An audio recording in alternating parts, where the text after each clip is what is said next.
Yeah, we're lost in the caves. Tell you about it.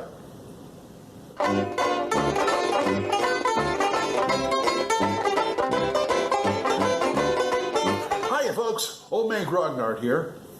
And today we are going to talk about this wonderful book, The Forbidden Caverns of Archaia by Greg Gillespie, done in 2017. This is a mega dungeon, my friends. A big mega dungeon.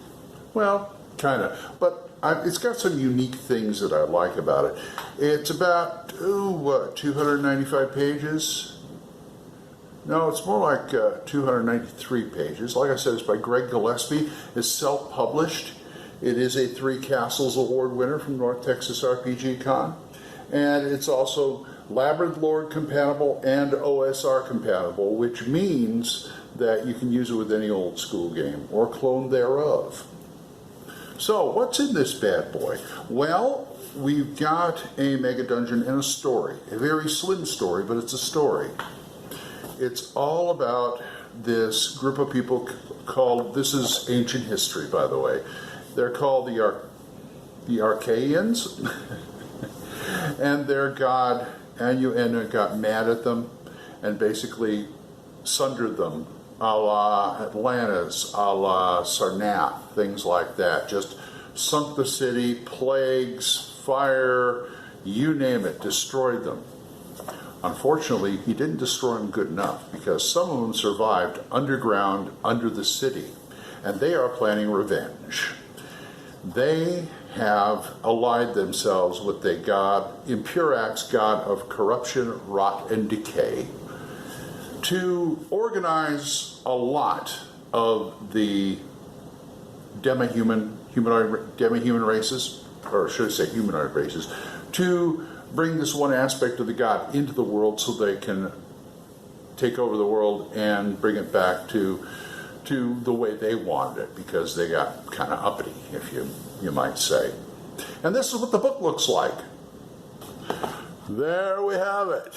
The Forbidden Caverns of Archaia by Greg Gillespie, 3 Castles Award winner right there for Labyrinth Lord or any other old school game. This is a beautiful book, very well laid out, self-published. Greg does a great job with everything. Got a nice clear 2-column layout here, all about the different dungeons. I guess this is very modular. And the area. Got some beautiful maps, and it's really easy to read. With anybody with decent eyesight, and mine is failing, and it's still easy to read.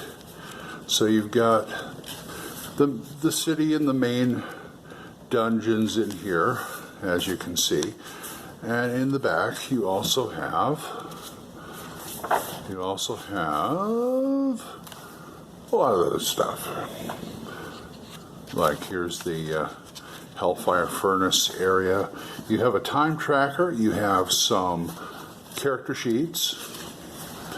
You also have new magic items, monsters, and spells, which is always handy.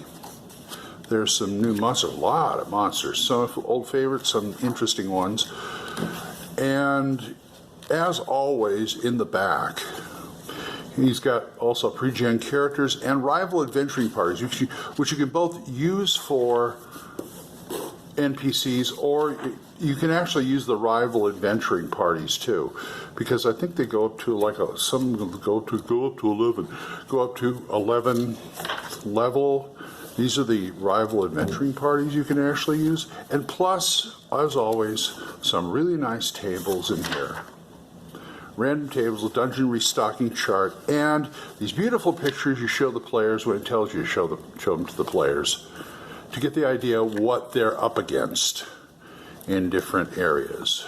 Absolutely beautiful. So that is a look at what the book looks like, The Forbidden Caverns of Archaia. Take it away, Glenn. Anyway, that's the book. It's a really nice book. And what I like about this dungeon is, first of all, it is dangerous, of course, but it just, first of all, it's modular. I think it's modular. It can be run as one big campaign, but you can break off pieces because in the Sunken City, there's like a dungeon for each type of monster, like bugbears and orcs and froglings and kobolds and ogres, and they all differentiate. They all have their own like personality, the way they're dealing with this. And these priests of Empirix is trying to keep everything held together so they can amass to march on the city with this god when he comes down. So what I like is, if you want an orc dungeon and on the fly, just break off the orc dungeon on here. You need a kobold dungeon? It's right there. Ogres? You got it. You know, lizardmen? Yeah, there's a lizardmen area. There's also area for like were-rats and other goodies like that. There's a hag in there that has their own little place. And when I started reading this, if you're going to do the campaign, what I liked about it was it had that real Tolkien-esque, a type of Tolkien-esque feel that I like, because you're going down into a sunken city, which means it's sunken and it's deserted, but it's not sunken like half of it's showing like that, and you've got to climb down into like a caldera or a cliff or something. And it's near a volcano too, and that's the climax of the story right there, inside that volcano. And what I like about it is, remember that part of the Lord of the Rings movie where Sam, Frodo, and Gollum are trying to sneak into Mordor, and he says, no, wait, I know a better way, and he stops them from going through the big gates. That's the way I feel about when they're going inside this city, this big, gigantic, desolate, spooky place that from another time. That's what I love about it. It's got that epic feel to it, of you're going into real danger. And believe me, this is dangerous. This book it's got a lot of tricks and traps in there that will just kill you outright. I never thought I'd see so many save or dies in my life. But it's also got a lot of really good stuff, some really interesting monsters. Got new monsters, new spells, new magic items. Character sheet, got rival adventuring parties in here. And I showed you this when I showed you the book. And I'll show you again, the pictures he gives you to show the player characters are just fantastic. It's a hardback book. It's all hardback. Where do you get it? Drive-Thru RPG is where you get it. And it's a little bit of an expense, but it's worth it if you have a really good campaign going. The PDF is $35 right off the bat. The hardback print is $75 and $110 for both. Now there are sales, and that's just the MSRP that I got here. So check it out if you love it. The Forbidden Caverns of Archaia, get it. It's just you won't regret it. You really won't. And it works with any OSR game, probably even 5e. Who knows? Anyway, so that's my review. And until I see you folks next time, bye-bye.